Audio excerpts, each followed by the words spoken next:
Bene, grazie a tutti. Io oggi, guardando questa sala piena, mi sento insieme a voi forte. Oggi siamo forti. Quando noi gettammo il primo seme di una nuova formazione indipendentista qua a Catania qualche mese fa, prima ancora che nascesse Siciliani Liberi, per mettere, se lo ricorderanno, Max Vertillo, Santo Trovato ed Enzo Cassata, mettemmo insieme 12 persone, di cui 4 venivano da Messina, e chi avesse visto quelle poche persone avrebbe detto: questi dove vogliono andare? Oggi c'è questa sala stracolma.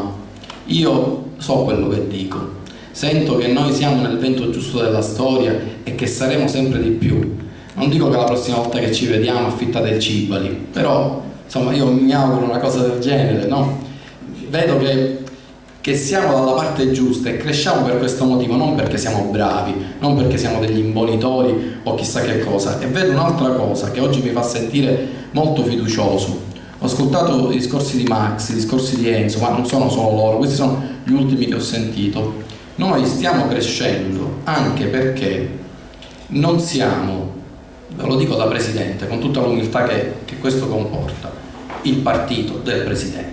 Noi non siamo i seguaci di Massimo Costa, noi siamo i siciliani liberi, e sta crescendo a poco una classe politica nuova, fatta di una professionalità politica nuova, e man mano che io sento nei miei amici che parlano questo linguaggio, un linguaggio diverso, senza offesa, di un indipendentismo maturo, di un indipendentismo credibile che riesce anche ad essere comunicato ai siciliani qualunque e non solo ai nostalgici degli anni 40, perché gli anni 40, sia quelli del 1800 sia quelli del 1900, sono stati degli anni epici per la storia della Sicilia, appartengono al nostro pantheon, ma noi veramente non guardiamo al passato, noi guardiamo al presente, guardiamo al futuro, e quindi se parliamo un linguaggio che resta all'interno dei nostalgici di quell'epica, non cambieremo la storia di questa Sicilia. Come ha detto Enzo, siamo talmente arrivati con le spalle al muro che dobbiamo parlare ai siciliani comuni, a quelli che non lo sanno che la Sicilia è una nazione, che non lo sanno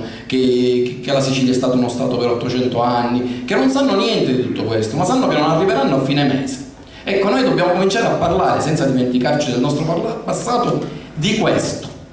E allora, se noi faremo, e io sentendo i miei amici di movimento che parlano questo linguaggio meglio di me, non sono invidioso, sono contento e sarò sempre più contento man mano che sentirò giovani, donne, professionisti, tutte le componenti di tutti i tipi della nostra bellissima società parlare tutti meglio di me. Il mio sogno è che a un certo punto mi dicono: Massimo, bravo, hai fatto questo, hai dato il primo giro di manovella, ora te ne puoi ir. Questo è perché io vedo crescere una classe politica robusta, per cui questa classe politica robusta potrà prendere in mano la Sicilia e portarla verso destini migliori.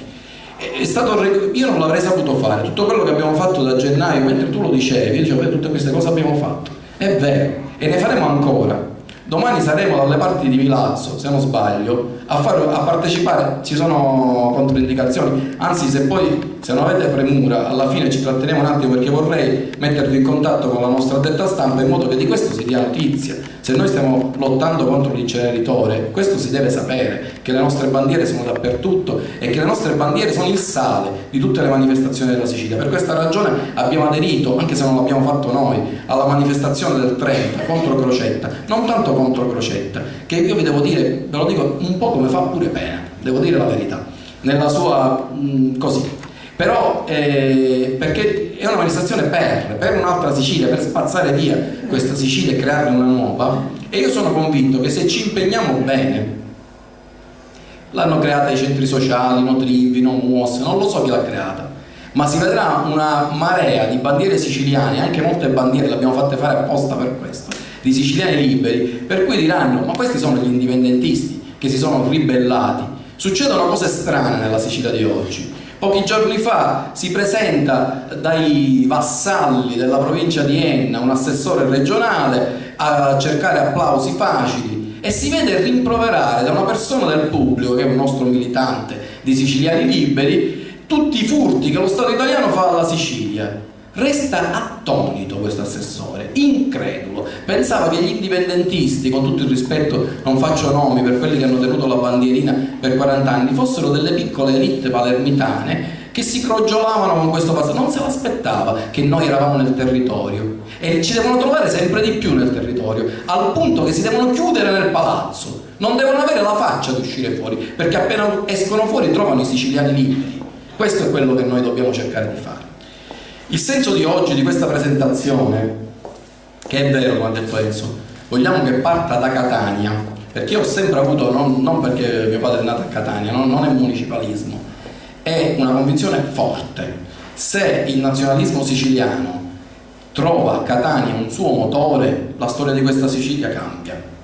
Per questo simbolicamente siamo partiti prima da Pergusa, che non è troppo lontano da Catania, che pure ha reminiscenze mitologiche, e poi da Catania con la costruzione dei circoli, e poi giustamente anche dalla capitale, da Palermo, e poi dappertutto, perché sono convinto che da qui parte la riscossa per il nostro popolo, per la nostra nazione. Come un professore palermitano che insegnava a Catania, un certo Antonio Canepa, a un certo punto si mise in testa che voleva fare la Sicilia indipendente. Forse esagerava, forse il suo tentativo era velleitario. Noi lo facciamo con più giudizio, ma noi arriveremo al risultato e ci arriveremo molto prima. Il senso della riunione di oggi però è duplice: un po' è tecnico, dobbiamo parlare dei circoli, della presentazione dei circoli, e questa parte più tecnica me la voglio, fra virgolette, togliere subito. Un po' è politico, cioè presentare il nostro progetto politico a grandi linee, perché noi ci siamo, anche perché queste cose poi vengono riprese dai mezzi di informazione, e quali sono le campagne sulle quali ci stiamo spendendo nell'immediato futuro. Abbiamo detto che abbiamo 2 circoli a Catania. Io dico che la formula organizzativa che abbiamo scelta, quella del circolo libero, per cui ogni gruppo di militanti che abbia una massa critica minima di 8 persone può costruire un circolo, è vincente, perché oggi sono 2, domani possono essere 25, mentre non pagava una struttura di tipo vecchio in cui noi mettevamo il responsabile provinciale. Il responsabile provinciale finiva per diventare un feudatario. Viene un ragazzo con tanto di amore e gli dico: devi parlare con questo signore di 58 anni che è il nostro responsabile della provincia di Catania. Dice: ma non mi fa simpatia. E poi te lo devi digerire, è lui il responsabile. Poi forse ci saranno, vedremo se faremo dei distretti, delle province, però se quel ragazzo trova altri 10 studenti universitari e si vogliono fare il loro circolo, che ovviamente dentro le linee politiche del partito lavora autonomamente, questo lo può fare e può lavorare. E infatti la mia idea è che i circoli si auto-organizzino, cioè facciano partire, si possono coordinare a livello cittadino ma anche lavorare in maniera individuale, organizzino da sé l'attività politica nel territorio in maniera libera, che siano il sale di questa terra, perché la strategia che noi facciamo in questo momento è una strategia di resistenza. E come funziona la resistenza? Noi non siamo un esercito organizzato, noi non abbiamo uno Stato. La resistenza funziona con la guerriglia, e la guerriglia come si fa? Si fa con tanti piccoli gruppi, un po', mi sia consentito, sono dei delinquenti, ma passatemi la metafora, come fanno quelli della jihad islamica, no? Sono dei delinquenti, lo dico, lo riaffermo, però non sono coordinati, hanno dato un verbo e ognuno si muove quasi come una scheggia impazzita per i fatti suoi. Quindi ciascun militante, ciascun gruppo che crede in questo messaggio di libertà e di indipendenza della Sicilia, che si muova da solo, anche perché avete la fortuna che il vostro presidente dal punto di vista organizzativo, a Palermo si dice una neghia, non so se è da questa cosa, e sono negato totale. Io ho delegato tutto l'aspetto del segretariale, economale eccetera a degli amici a Palermo che mi aiutano, perché altrimenti sarebbe il caos più totale. E se mi cominciate a chiedere: ma per fare le manifestazioni, i gazebo, dobbiamo chiedere al comune, se aspettate la mia risposta, fra 3 mesi vi do la risposta, e nel frattempo è finito il referendum. Quindi non vi aspettate da me questo tipo di impulso, un po' di coordinamento, questo sì, per evitare che il movimento diventi amorfo, ma molta libertà, siamo liberi, molta libertà ai circoli nell'auto-organizzazione di questo. E quindi in questo momento i 2 circoli sono ufficializzati, spero che ne sorgeranno tanti altri, soprattutto nella provincia. Come abbiamo detto più volte, Catania è una città importantissima, ma è una provincia fatta di città, per cui c'è Acireale è una città, Caltagirone è più che una città, è una realtà completamente diversa, per certi versi molto distante, quindi la mia speranza e la mia fiducia è che questo germe possa andare avanti. Ma andiamo invece al discorso politico.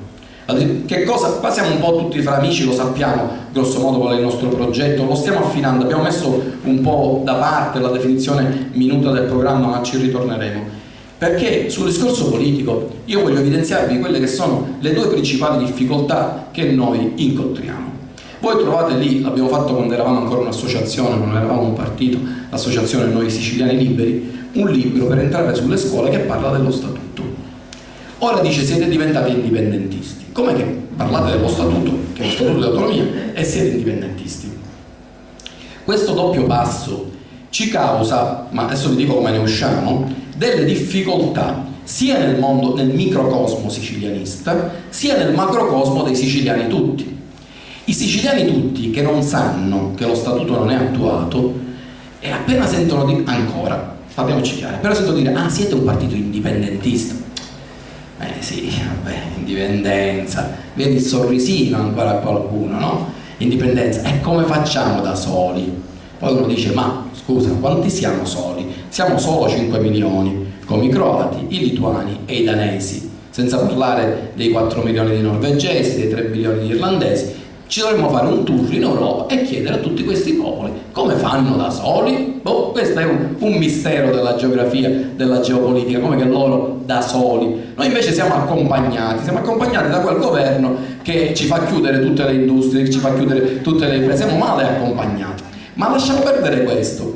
Il siciliano non sicilianista, cioè l'80% dei siciliani, anche se sente il nostro messaggio, poi, come dicevo io 10 anni fa, dice, ma non abbiamo lo statuto, mica siete esagerati, non possiamo attuare lo statuto, perché non siete autonomisti e siete addirittura indipendentisti? E questo è un tipo di difficoltà.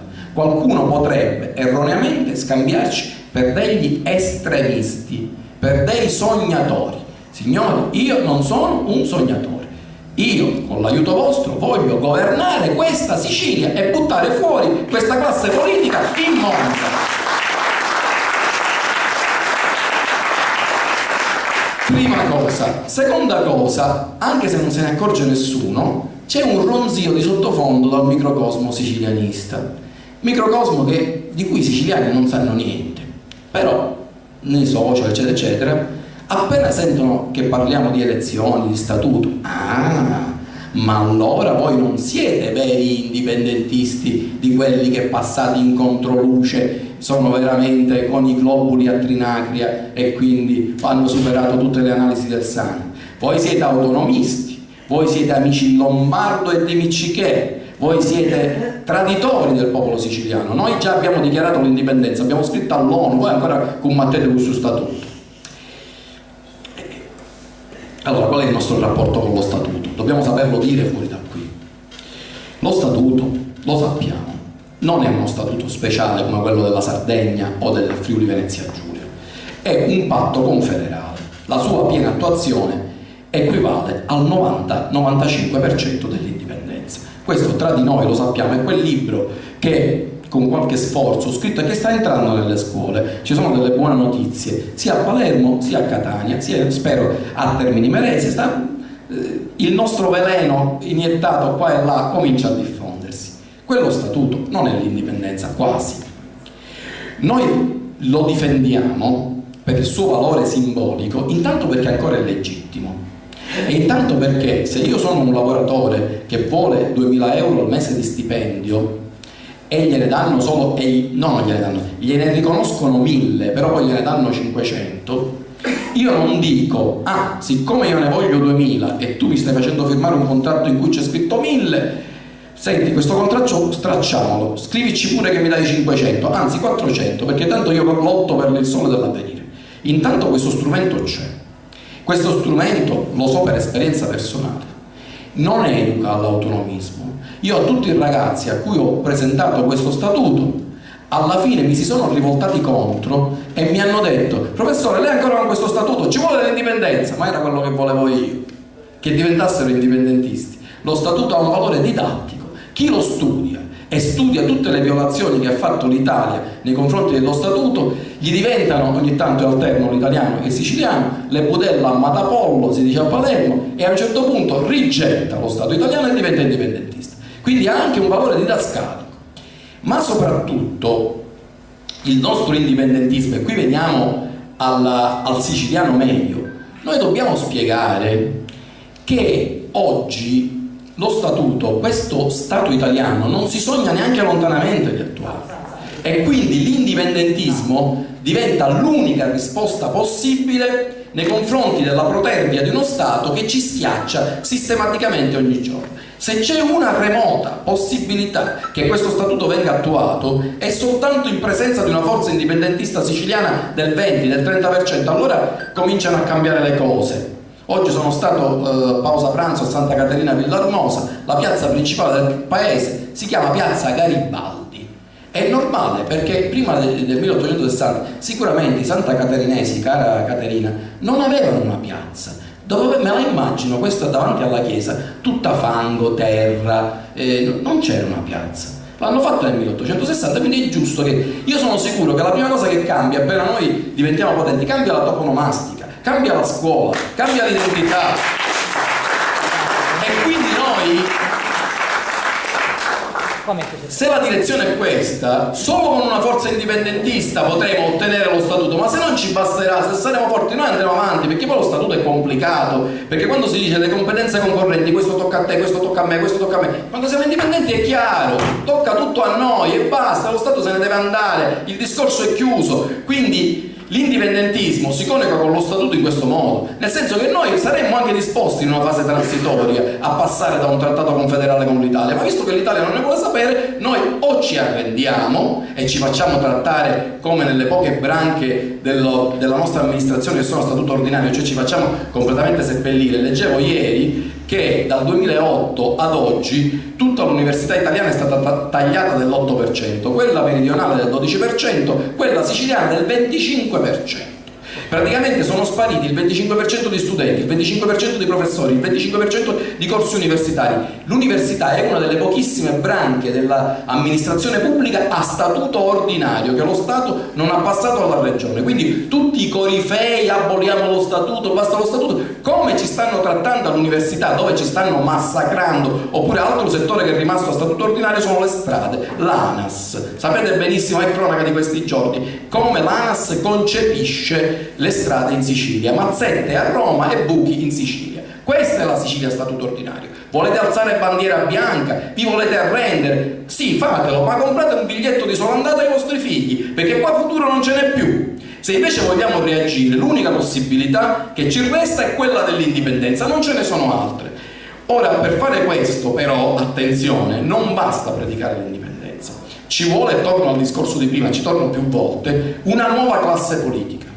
Una nuova classe politica non è fatta da 10 persone, siamo sempre di più, ma siamo ancora piccoli, siamo ancora pochi. Noi dobbiamo presentarci nelle TV locali, nelle amministrazioni, dove saremo presenti, con una faccia credibile. Credibile significa onesta, competente e non estremista, ma neanche inciucista, no? Decisa nelle cose, con le idee chiare. Perché un altro ostacolo dell'indipendentismo è quella percezione fuori asse che hanno molti siciliani, che pensano la Sicilia è indipendente, il Presidente della Repubblica può avere i tratti di Cuffaro o di Crocetta. Inutile che gli spieghi che finché ci sono queste persone, o di Lombardo, finché ci sono queste persone non ci potrà essere l'indipendenza, perché questi sono ascari, questi non lavoreranno mai. Se ci sarà l'indipendenza vuol dire che ci saranno persone come voi al potere.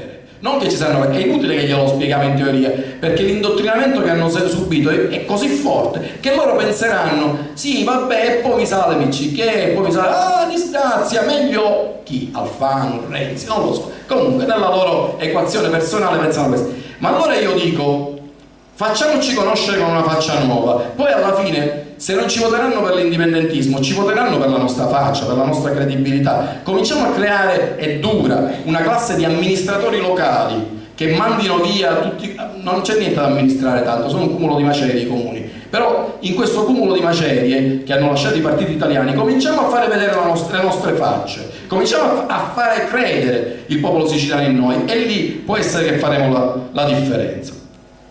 Due battute su quello che sarà il nostro impegno a breve. Noi abbiamo una palestra che è questo referendum no TRIV. Non lo so se si supererà il quorum a livello italiano. Dice, tutti salutavano il fatto che adesso votano gli italiani all'estero. Io credo che sia una cosa per alzare il quorum.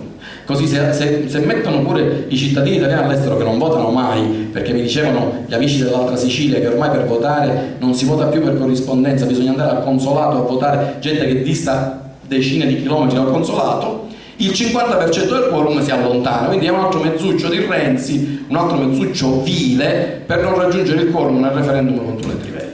Però noi su questo referendum abbiamo costruito dei volantini che stiamo distribuendo in tutta la Sicilia, stiamo giocando in Sicilia una partita, vogliamo vedere l'azione di Siciliani Liberi quanto riesce ad alzare la partecipazione dei siciliani rispetto alla media nazionale. Se riuscissimo ad essere, qualunque sia il risultato nazionale, sulla media nazionale vuol dire che abbiamo vinto, perché di solito in Sicilia vanno a votare il 10% in meno delle persone che vanno a votare in Italia. Io ho un'ambizione, se ce la facciamo, infatti ci siamo lanciati sui social, dovremmo fare, questi circoli dovremmo fare, dei gazebo, potremmo anche farli tutti una domenica, ci possiamo mettere d'accordo, vediamo se ci riusciamo. Vediamo se riusciamo a prendere lo 0,1% in più di partecipazione a questo referendum rispetto all'Italia. Allora vuol dire che noi cominciamo a essere pesanti. Non ci costa niente, è un referendum, non sono elezioni, non ci possono dire flop. E nello stesso tempo c'è un motivo valido, non entro nel merito tecnico, perché vedete, in fondo questo referendum, la Corte Costituzionale ne ha cassati tanti altri, è soltanto un referendum che riguarda il mancato rinnovo delle concessioni nelle acque territoriali. Allora i nemici di questo referendum dicono la mancata concessione del rinnovo, quindi quelli che per ora hanno la licenza continuano fino alla scadenza, che ci hai concluso, oppure te la girano in un altro modo e ti dicono ma poi scusa, se c'è ancora del petrolio non è peccato che non lo prendiamo. Oppure un'altra cosa assurda che ho sentito dire sul web, ma sono tutte persone che lavorano all'ENI, persone interessate, insomma, dicono ma scusate, ma fino a 12 miglia siete interessate, ma che differenza c'è fra 12 miglia e 13 miglia? Dimenticandosi che il problema non è le 12 miglia, il problema è 1 miglio, perché se passa questa cosa, in realtà, io non sono un tecnico, lascerò la parola ai tecnici, ma in realtà il vero significato di questo referendum è un referendum di indirizzo. Noi stiamo dicendo alla politica statale, guarda che tu non puoi dare concessioni sul bagnasciuga per farmi pozzi petroliferi. Il senso politico, al di là dell'effetto giuridico specifico, è questo. Guardate che se vince il sì è finita per le trivellazioni, non è vero quello che vi dicono, però forse potrebbero concederne di nuove. Sì, tecnicamente sì, però di fatto noi abbiamo dato un messaggio forte e chiaro che il nostro messaggio, il nostro modello di sviluppo, noi non siamo quelli che dicono a tutto no, è fondato sulla pesca, sull'agricoltura, su energie rinnovabili, mentre, come dimostra la tragedia del Golfo del Messico, il pozzo offshore sicuro al 100% non esiste. Non esiste, e immaginatevi che cosa potrebbe voler dire una tragedia di questo tipo nel canale di Sicilia. Ce ne possiamo andare tutti. Mi spiace che qualcuno abbia fatto propaganda di tipo diverso al comune di Pozzallo dicendo vi arriveranno le elemosine delle royalties. Noi non dobbiamo prenderci le elemosine, noi ci dobbiamo tenere le nostre risorse e abbiamo di che vivere se non ci facciamo derubare dallo Stato italiano. Ma diciamo, su questo aspetto del referendum, siccome c'è persona più esperta di me, non voglio aggiungere altro. Volevo già prefigurare che abbiamo un'altra palestra a ottobre, che è il referendum costituzionale, e guardate lì è in gioco una posta molto alta, perché il governo Renzi sta strutturando l'Italia in modo da trasformarlo in un paese autoritario. I comuni sotto i 10.000 abitanti devono sparire e diventare megacomuni perché sono più facilmente controllabili dal partito della nazione. Le province ci sono sempre, affidate ai prefetti, ma non si vota più. Le regioni sono svuotate con la riforma costituzionale, il Senato non c'è più, c'è per finta. La Camera è fatta di nominati con la legge elettorale, con l'Italicum, ma nominati da chi? dal segretario del Partito Democratico, il quale è nominato dal Presidente della Repubblica, il quale è nominato dalla Camera dei Deputati. Si nominano tutti tra di loro come nel Soviet Supremo dell'Unione Sovietica, quindi le elezioni sono finite. Allora di fatto questa mossa è per togliere per sempre ogni residuo di democrazia nel nostro Paese, ma in particolare questa riforma costituzionale mette la pietra tombale sui diritti della Sicilia, combinata con la legge elettorale, perché loro cosa fanno? L'unica Camera che conta è la Camera dei Deputati. Nella Camera dei Deputati mettono lo sbarramento al 3%, quindi un partito indipendentista siciliano per essere presente alla Camera dei Deputati deve prendere in Sicilia il 35%. È vero che noi siamo in crescita, ma comincia a diventare una cosa un tantino difficile. Anche se ci riuscisse, la coalizione o il partito di maggioranza avrebbe un premio tale di maggioranza che questo partito, che in Sicilia sarebbe maggioritario, immaginatevi, sarebbe schiacciato, perché col suo premio di maggioranza la Camera dei Deputati può decidere tutto quello che vuole. Il Senato non conta niente, anche se è eletto su base regionale, e, cosa ancora più grave, nello statuto ci può essere scritta qualunque cosa, pure che la Sicilia è indipendente. Una legge costituzionale, qual è lo statuto, con questa riforma costituzionale può essere schiacciata in ogni momento da una delibera semplice della Camera dei Deputati, che sapete com'è fatta, quindi controllata da queste leggi elettorali, in cui si dice: questa materia, c'è scritto che il credito è di competenza della regione siciliana, ma la Camera dei Deputati ha deliberato che il credito è materia di interesse nazionale, chiusa la questione sul credito, avvocata a Roma. Energia, interesse nazionale, avvocata a Roma. Ma anche le risorse, articolo 37, che non ci hanno mai fatto applicare, cioè, lo dico per i profani, il fatto che le imprese che hanno sede fuori dalla Sicilia dovrebbero lasciare le imposte sul reddito che producono in Sicilia, questione di interesse nazionale, e se la prendono, cioè loro con una delibera di maggioranza semplice possono calpestare ogni giorno lo statuto, che rimane lì a fare bella figura di sé.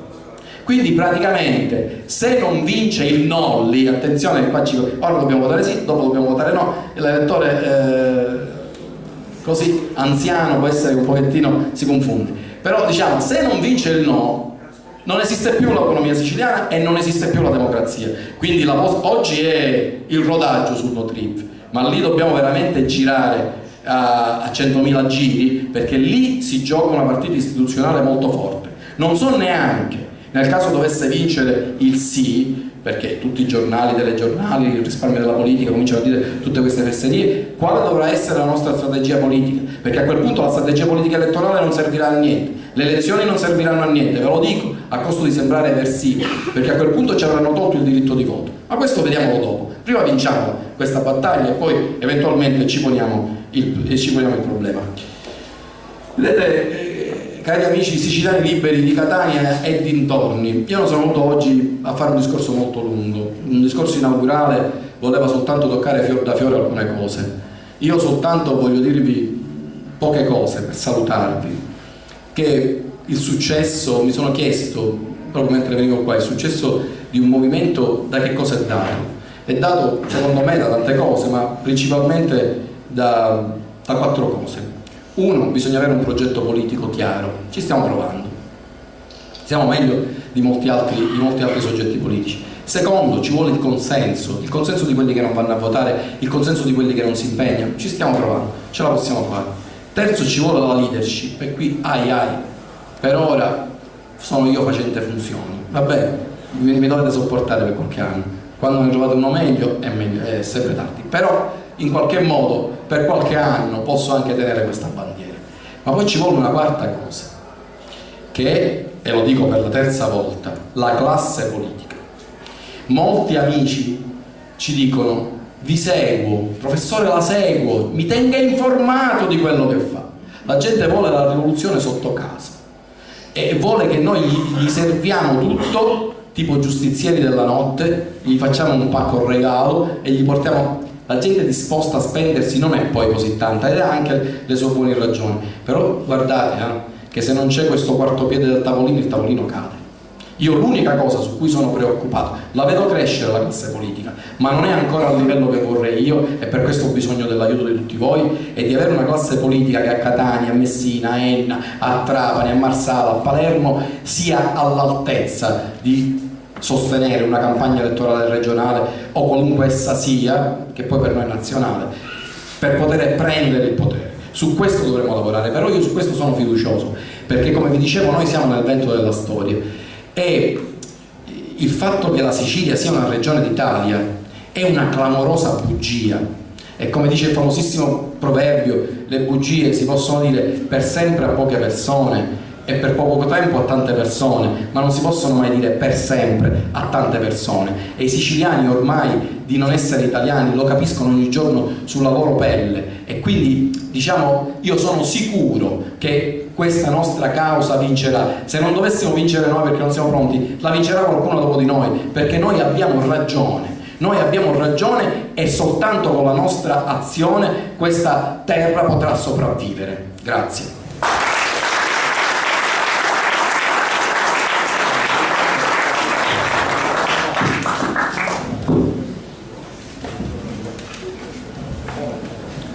Passo ora la parola all'ingegner Giuseppe Sgroi, che ci illustrerà alcuni aspetti relativi al referendum no TRIV, per quello che ne comporta.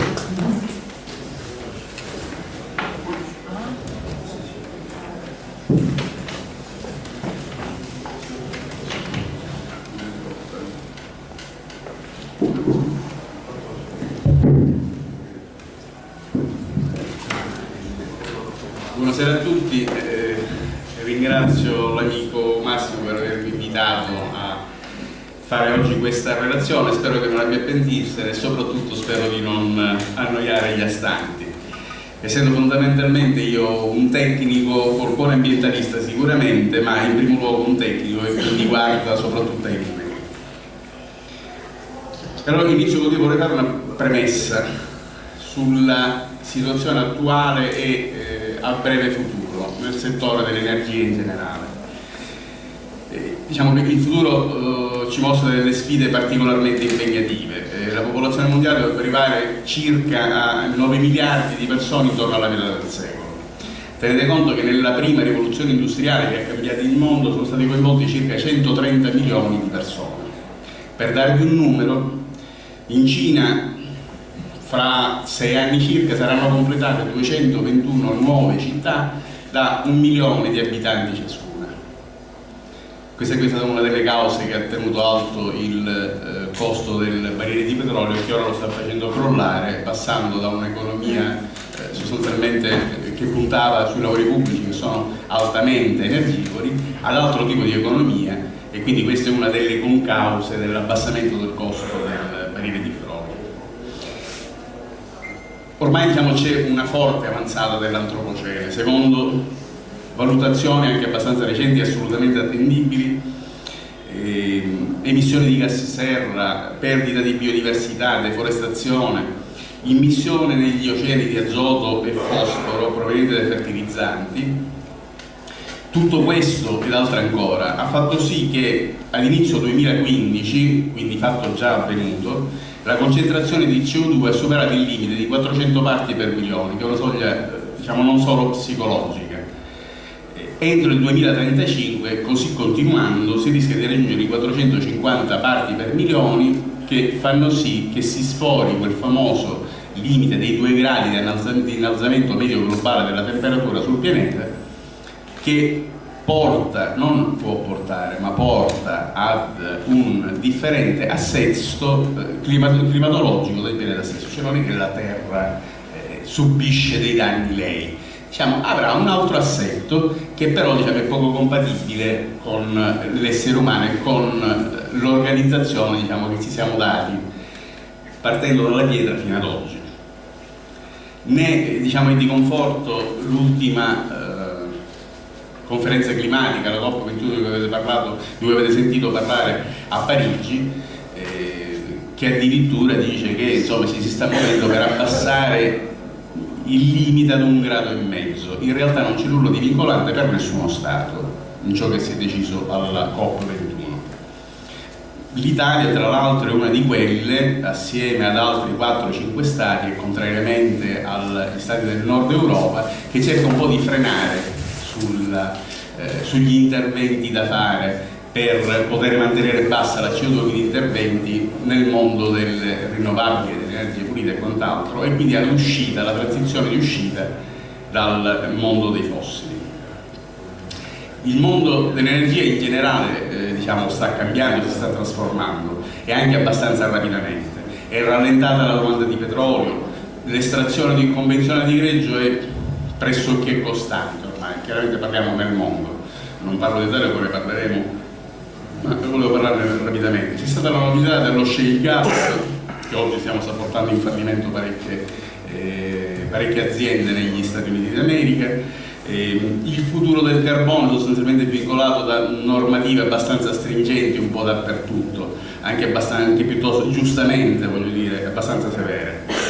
Comunque il raggiungimento, diciamo, di un accordo mondiale che sempre più a piccoli passi, dovrebbero essere, diciamo, più grandi passi che si dovrebbero fare, diciamo, sul taglio delle emissioni climalteranti in generale, comporterà sicuramente un crollo di larga parte del valore delle riserve fossili, che peraltro sono proprietà di multinazionali e di aziende di Stato. La vera sorpresa in campo energetico sono le rinnovabili, che, diciamo, sul lungo periodo sono necessariamente, dico, basando quello che dico sui numeri, non con il cuore ma con la testa, sono destinate all'egemonia necessariamente.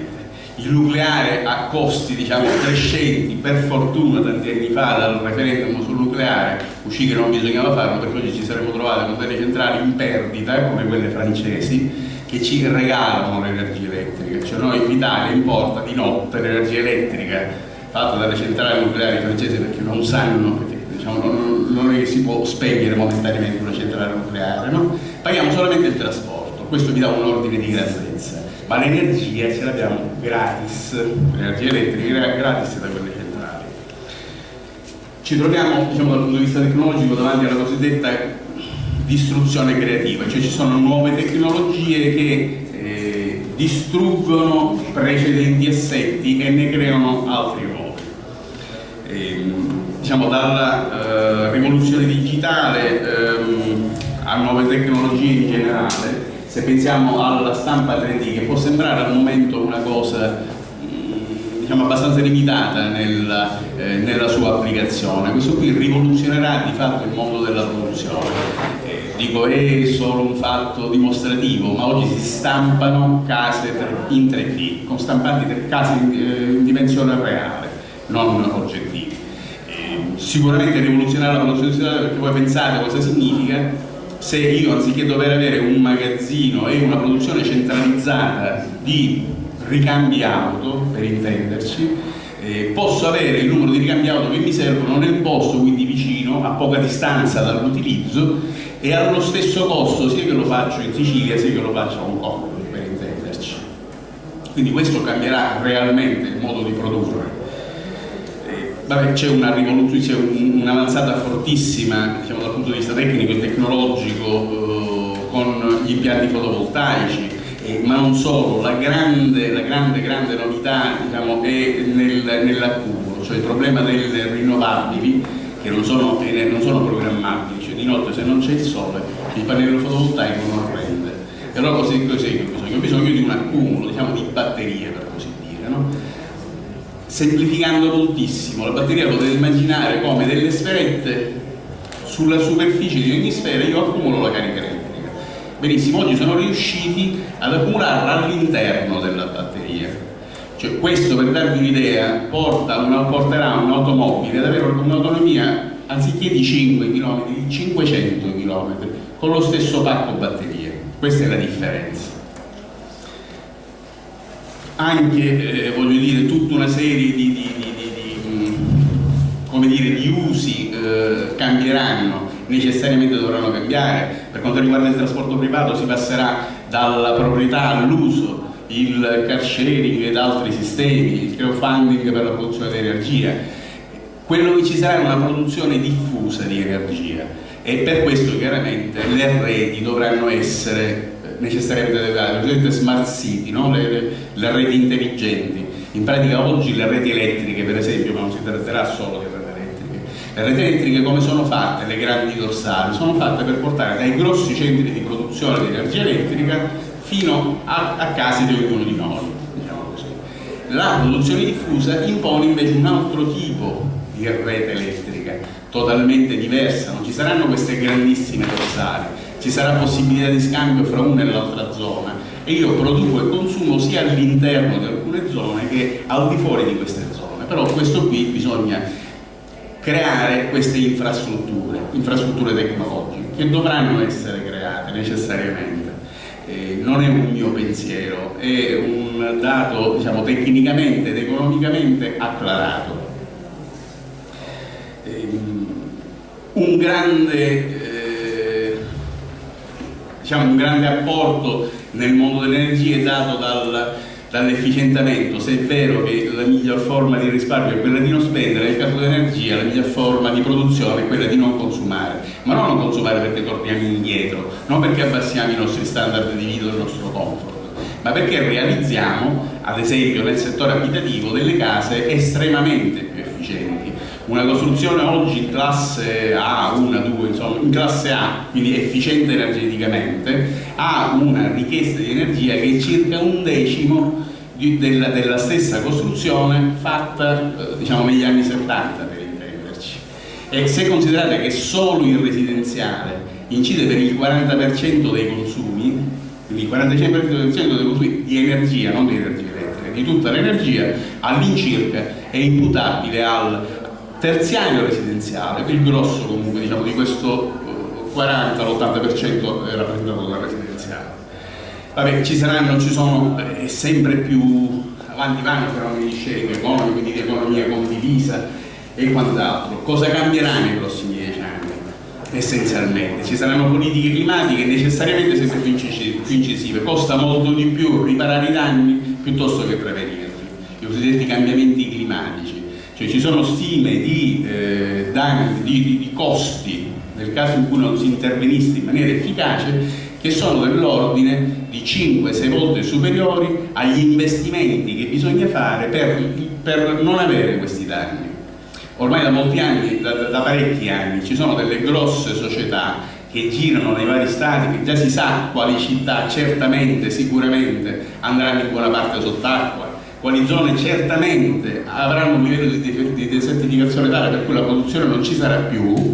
Ci sono società che già da diversi anni, diciamo, offrono le loro consulenze a questi stati per individuare delle aree in cui spostare intere popolazioni, perché là certamente non potranno vivere, o perché vanno sott'acqua o perché non potranno produrre, per esempio, non potranno vivere dell'agricoltura di cui vivono.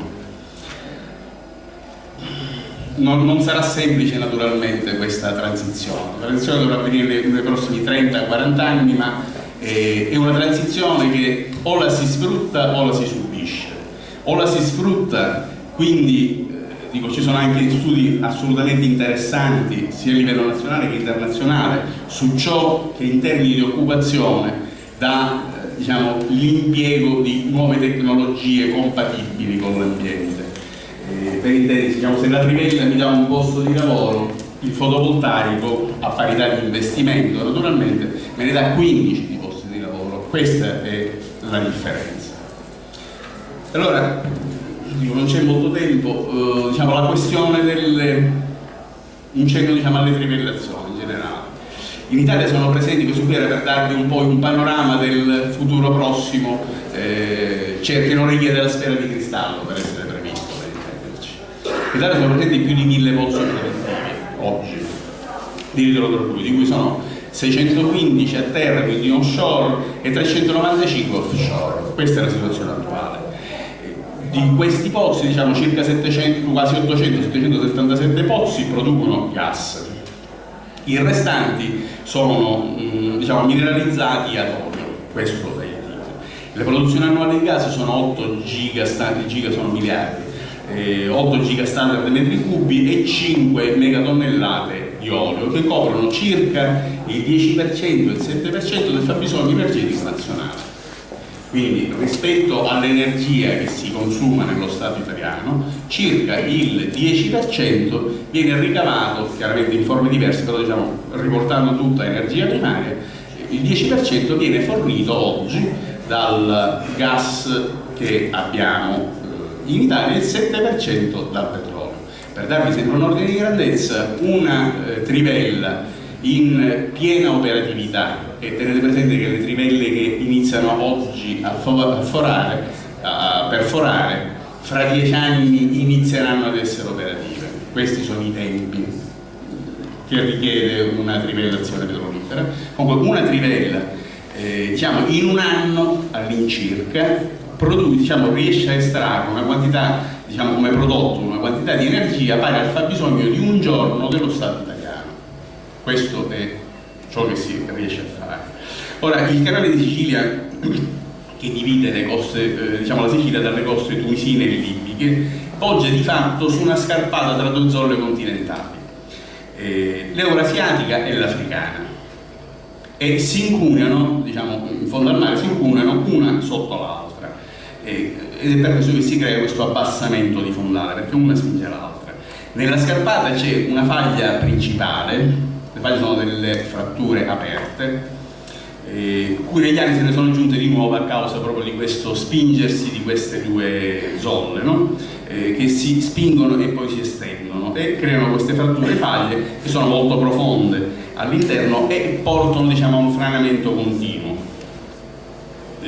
Tra l'altro il sottofondo, diciamo, è di origine sedimentaria, quindi molto instabile, per intenderci. Alla presenza di queste faglie è dovuta buona parte, al di là, diciamo, dell'Etna che abbiamo qua vicino, però, diciamo, in generale il fenomeno dei terremoti è dovuto proprio a queste faglie. Le Egadi, le Eoli sono tutte di origine vulcanica e Pantelleria non fa eccezione sotto questo punto di vista. Anzi, tra l'altro, diciamo, aumenta il proprio diametro l'isola di Pantelleria nel tempo. Nel tratto di mare fra Ribera e Sciacca, che è una zona particolarmente delicata da questo punto di vista, ed è proprio la zona dove lo Stato è disposto a dare l'autorizzazione alle trivellazioni, diciamo, è soggetto a un fenomeno poco conosciuto. In pratica quello lì, cioè vengono liberate delle grandissime, delle enormi bolle di metano dal sottosuolo marino che provocano questi sommovimenti e questi terremoti. Parliamo di milioni di metri cubi di metano che escono tutti assieme in una volta. Ritengo, ne sono certo, che nella valutazione del rischio non si è tenuto in alcun conto, e questo qui sarà oggetto di contenzioso, tenuto in alcun conto del rischio dovuto al particolare luogo in cui si vogliono rilasciare le autorizzazioni per le trivellazioni. Cioè ci sono tutta una serie di sciami sismici che, diciamo, dire che sconsigliano le perforazioni e voler essere veramente, diciamo, estremamente tranquilli, ecco, mettiamolo così. Se ricordate, nel 1951 fu distrutto il porto di Sciacca proprio a causa di un'onda di maremoto. Sì, nel 1951. Sarebbero irreparabili le conseguenze laddove ci fosse una piattaforma petrolifera. Tra l'altro il nostro è un mare, insomma, abbastanza chiuso. Ecco, pensiamo che ci fu l'inverno scorso la questione relativa alle perforazioni petrolifere in Adriatico, che, diciamo, se lo dividiamo a metà di questo dal lato dell'ex Jugoslavia, erano state diciamo, approvate una serie di autorizzazioni per la perforazione da parte degli stati non italiani, chiaramente, gli stati dall'altro lato dell'Adriatico, la Croazia, ma anche qualche altro stato, e di questi giorni, cioè di circa 20 giorni fa, il ritiro di tutte le autorizzazioni date dalla Croazia per le prospezioni petrolifere, perché, dico, alla fine loro almeno si sono resi conto che il loro petrolio è il turismo e non quello che possono estrarre. Tra l'altro, dico, il petrolio, tranne nel brevissimo periodo, perché oggettivamente, insomma, risalirà il prezzo del petrolio, si dovrebbe arrivare nel giro di un paio di anni di nuovo ai 50-60 dollari al barile, ma inevitabilmente è destinato ad abbassarsi nuovamente ed essere un fatto marginale. Questo accadrà quando gli eventuali pozzi petroliferi che oggi sono in autorizzazione inizieranno ad estrarre il petrolio, cioè lo inizieranno a estrarre quando non ce ne faremo più nulla, e nel frattempo avremo perso l'occasione di investire in ben altro. Considerate che a livello mondiale, diciamo, mentre diciamo, sia diciamo, nel settore dell'energia sono a forte investimento di capitale, e allora gli investimenti nel campo delle fossili, diciamo, fino a 5 anni fa circa, erano in un rapporto 1 a 10 rispetto alle rinnovabili, cioè nei fossili si investiva 10, nelle rinnovabili si investiva 1 nel mondo. Oggi siamo quasi diciamo di poco gli investimenti alle fossili, superano quelli sulle rinnovabili, ma voglio dire, con quello che sta avvenendo nel mondo è facile, diciamo, prospettare che nel giro di 10 anni si capovolgerà completamente questo tipo di investimento. Pensate che i paesi produttori di petrolio, cioè l'Arabia Saudita, sta investendo ma tantissimo nel settore delle rinnovabili, sta comprando ovunque nel settore delle rinnovabili. Negli Stati Uniti le aziende, diciamo l'equivalente della nostra Enel di una volta, per intenderci, quindi chi produceva energia elettrica e la vendeva, sta iniziando a investire invece nel campo del servizio, cioè io non ti vendo l'energia elettrica, ma ti vendo l'accumulo dell'energia elettrica che tu hai prodotto e te la restituisco quando ti serve. Questo è quello che accade nel mondo. Purtroppo le autorizzazioni date, diciamo, di cui stiamo parlando, le trivellazioni dentro, fuori, 12 miglia, eccetera, eccetera, sono figlie della strategia energetica nazionale. Questo documento è trovato sul sito del Ministero dell'Economia, cioè nel 2010, bypassando totalmente il Parlamento, il Ministero dell'Economia varò, perché sarebbe dovuto passare dal Parlamento, varò la strategia energetica nazionale. Che cos'è? È un documento che non è un'enunciazione di principi, ma è una programmazione puntuale su ciò che si vuole fare in campo energetico. Benissimo, se è abbastanza noioso, diciamo, da leggere tutto, è un documento di 150 pagine, però dal quale si vince in maniera chiara che la strategia è basata sulle fonti fossili, dove queste autorizzazioni, queste prospezioni, eccetera, eccetera, erano già nel documento nel 2010. Documento che fu fatto con dati, diciamo, energetici di 5 anni prima, quindi nel 2005. Benissimo, dal 2005 al 2015 sono passati 1000 anni in campo energetico, cioè è cambiato tutto. Quindi noi abbiamo un documento nazionale sulla strategia energetica per il quale che non ha senso né tecnico né economico. Per questo, diciamo, malgrado il governo, devo dire che alla COP21, quindi quella lì che sia stata a Parigi, no? La conferenza climatica, ogni Stato si è presentato con delle sue proposte. Devo dire che io faccio parte di un forum beta nazionale, diciamo, nel settore dei beni comuni, e quindi anche energia, sono responsabile del laboratorio energia. Diciamo, alcuni suggerimenti, una serie nutrita di suggerimenti è stata accolta dal governo italiano e è stata portata, salvo poi avere l'autorità per l'energia elettrica e il gas che un mese fa circa ha diciamo, deciso un piano che si svolgerà nei prossimi 3 anni a partire dal 2016, quindi 16, 17 e 18.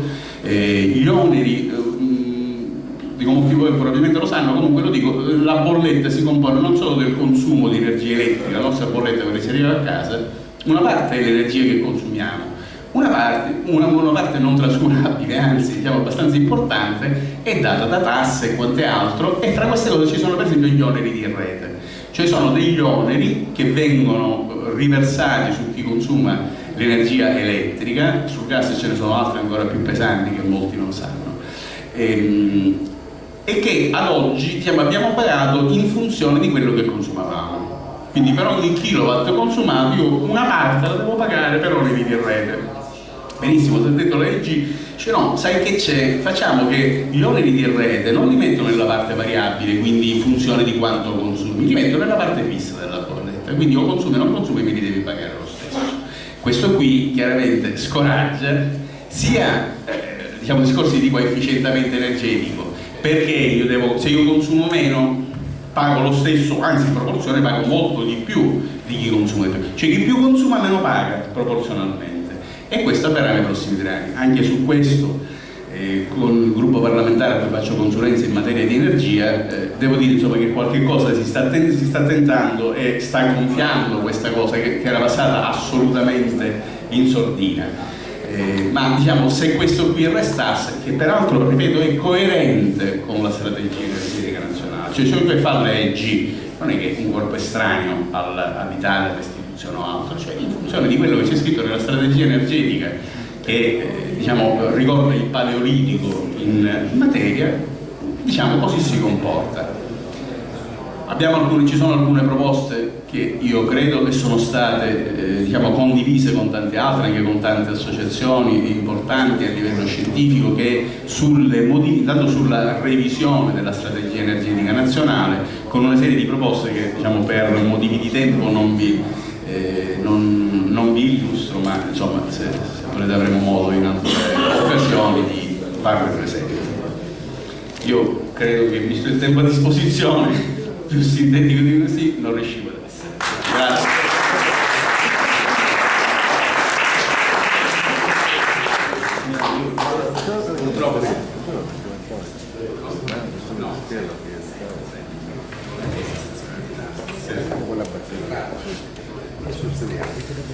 Mi scuso, ma devo purtroppo andare. Grazie. No, speriamo un attimo, c'è un po'.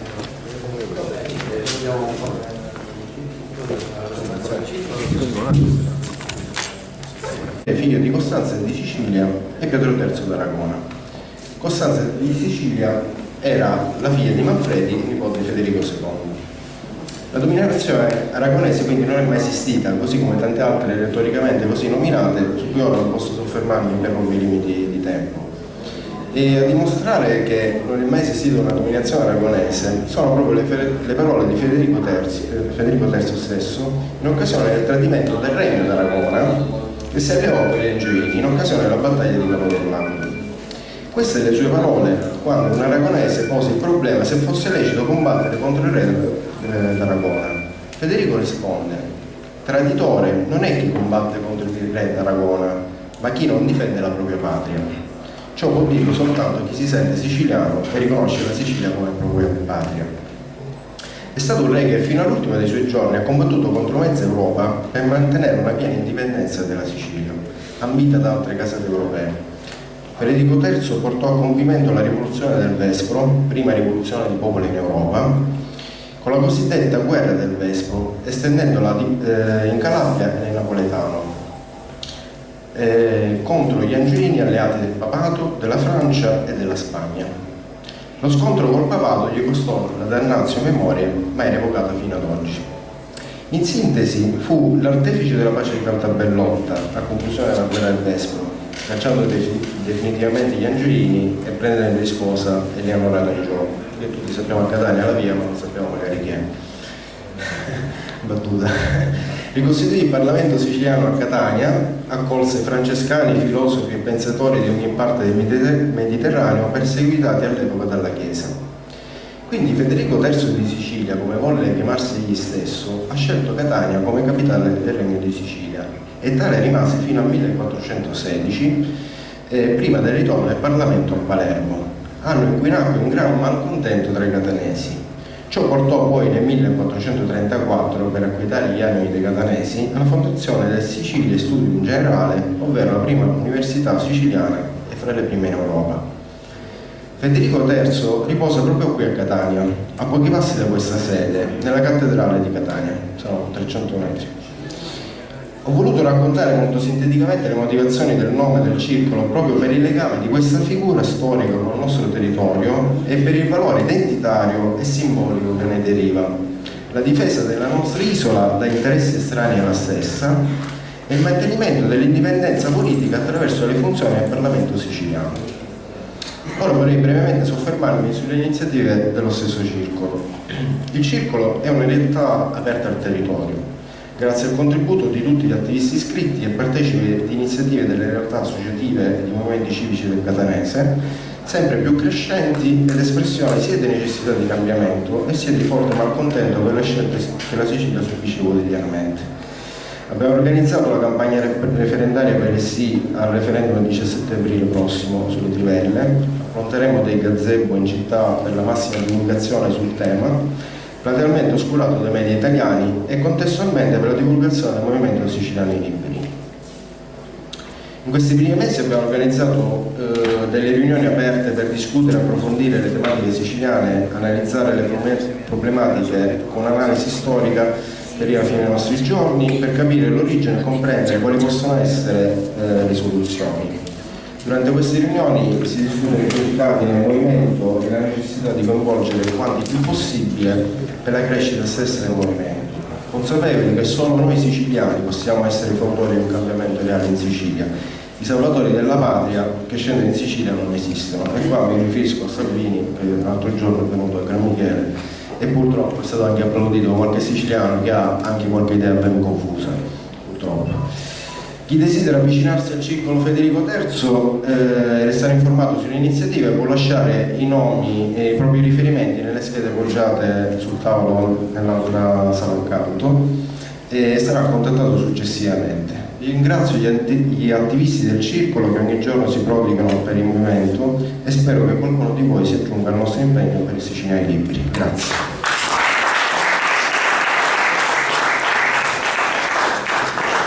Il secondo circolo di Catania è intitolato ad Antonio Carepa. Chi era Antonio Carepa? Era un partigiano, fu partigiano in Toscana per cacciare i nazi fascisti dall'Italia, fu partigiano in Sicilia per cacciare dalla Sicilia i nazisti e gli italiani, fu il comandante dell'esercito volontario per l'indipendenza della Sicilia, fu combattente per la giustizia sociale, fu assassinato a Murazzo Rotto presso Randazzo da chi avversa la giustizia sociale, e quindi il circolo Antonio Carepa è intitolato a questo personaggio che molti lo vedono ambiguo, perché durante il fascismo, mentre era professore docente universitario all'Università di Catania, e con tempo aveva una doppia vita in quanto organizzava l'esercito volontario per l'indipendenza della Sicilia.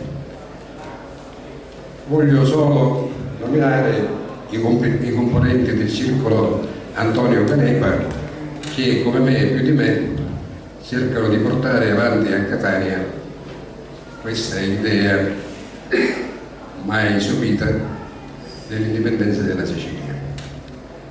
Piera Bettani, Elisa Tomaselli, Giuseppe Gallenti, Luca Bonaccorsi, Maria Angela Suraci, che è esule a Roma, Fabrizio Trovato, Sergio Scavone, Giovanni Melarosa.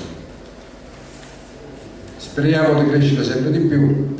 In questo momento i gazebi che stiamo organizzando assieme all'altro circolo di Catania, quindi stiamo lavorando assieme, congiuntamente, e speriamo che da questi due circoli a Catania, aumentando come numero di persone, possono nascere anche altri circoli sempre a Catania e anche in provincia di Catania, per divulgare sempre di più questa idea di una Sicilia indipendente e finalmente libera dal massacro economico e sociale a cui siamo sottoposti.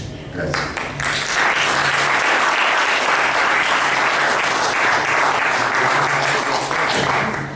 Osservazioni, domande? La sala? Non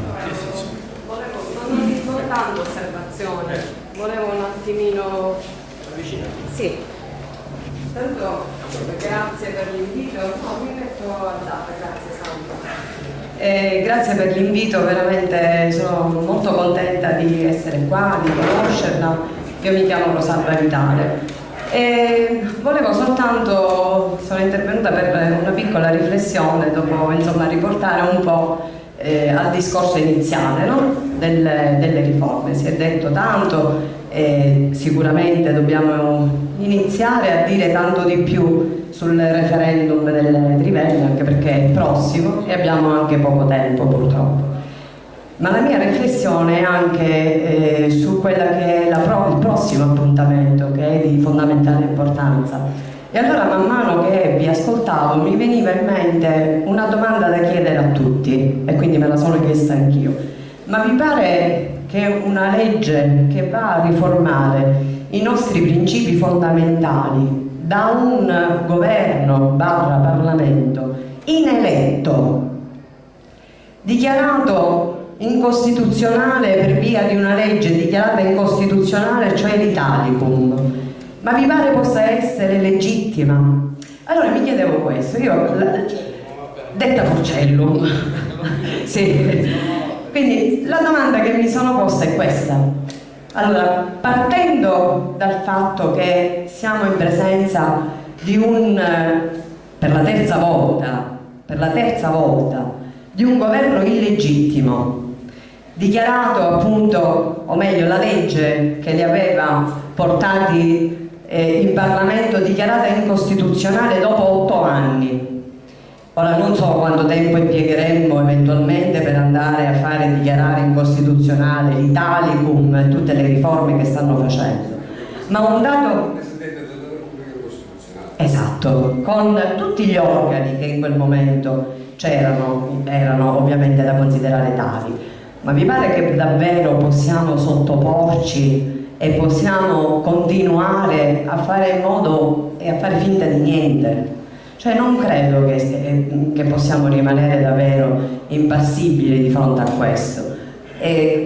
Abbiamo questa riforma che io chiamo incostituzionale per quello che riguarda il nostro territorio, per quello che riguarda la nostra regione, è davvero un disastro. C'è una carenza, a parte che si parla anche di una certa supremazia statale. Esatto, quindi una supremazia dello Stato di fronte a tutto il popolo, mentre sappiamo bene che la nostra Costituzione come principio fondamentale ha proprio quello della sovranità che appartiene al popolo. Però sappiamo anche che nel frattempo tutte le modifiche che sono state fatte in tutti i settori, e quindi il lavoro, e quindi la scuola, sono già a monte un disastro, sono già a monte fatte in violazione dei principi fondamentali di questa Costituzione. E allora io vi invito e invito me stesso ovviamente a una riflessione che è quella che parte anche da quando fu promulgata la Costituzione, la Carta Costituzionale, e cioè nel dopoguerra. Quella sancisce dei diritti e dei doveri fondamentali proprio per garantire la libertà del popolo italiano. Quello che verrebbe fatto per di più al popolo siciliano è ancora peggio, perché non avremmo più ovviamente da legiferare in tema di energia, in tema di salute, in tema di ambiente, niente. Avremmo perso tutto, sia come Stato siciliano, come regione siciliana, che come Stato eccetera. Sovranità che non c'è più, e quindi io la vedo come un modo forse per legittimare le porcate che stanno facendo, perché non abbiamo la sovranità monetaria, non abbiamo una sovranità di fronte agli altri stati. In teoria noi ripudiamo la guerra, ma è sotto gli occhi di tutti quello che sta avvenendo. Cioè io mi sento in guerra, onestamente. Io non credo che in questo momento possiamo dire non siamo in guerra. No, noi ci siamo dentro. È una guerra, ma guarda, arriveranno anche quelle. Il timore è che arrivino, E allora la mia riflessione era proprio questa, quella che volevo un po' analizzare insieme a voi. Per cui la difesa del nostro territorio, che secondo me è di fondamentale importanza, perché è vero che il nostro statuto peraltro non è stato neanche mai applicato, ma a sua volta la Costituzione è stata stravolta e non applicata. E allora io ritengo che dobbiamo essere uniti, dobbiamo essere presenti, dobbiamo essere decisi a fare un passo avanti, ad essere a condividere, a raggrupparci per difendere le nostre libertà, per difendere i nostri diritti. Quello è. E quindi questo era il mio messaggio. Grazie a voi. Voglio devo dire una cosa, poi se ci sono altre osservazioni ben vengano, anche perché benché io abbia promesso di venire quanto più spesso possibile a Catania, però magari non sarà domani, quindi magari non ci sono queste. Intanto ho colto, di Federico Terzo non parlo perché sennò comincio a parlare del Vestolo, di storia non la faremo più. Io sono di Torino. Ah, quindi... C'era Germi. Ah, ecco, perciò. Ma ho colto nelle parole di Santo una sensibilità speciale su un certo tipo di indipendentismo che ha anche a cuore le questioni sociali e che mi fa riflettere sul fatto che questo movimento sarà grande se riuscirà a fare convivere al proprio interno sensibilità e culture politiche diverse. Ovviamente nell'interesse della Sicilia un denominatore comune ci deve essere, quindi magari non tutti possono avere questa specifica sensibilità, ma è giusto che ci sia un indipendentismo fra virgolette, di sinistra, di destra, più laico, più cattolico, però ecco, se riusciremo a essere, ecco, se circoli ce ne saranno 5-6, a Palermo si sta un po' accendendo questa luce perché già è cresciuto il terzo circolo e forse partirà il quarto, e non sono territoriali, sono settoriali, cioè io noto nei diversi circoli che sono nati delle culture politiche compatibili ma non identiche, ma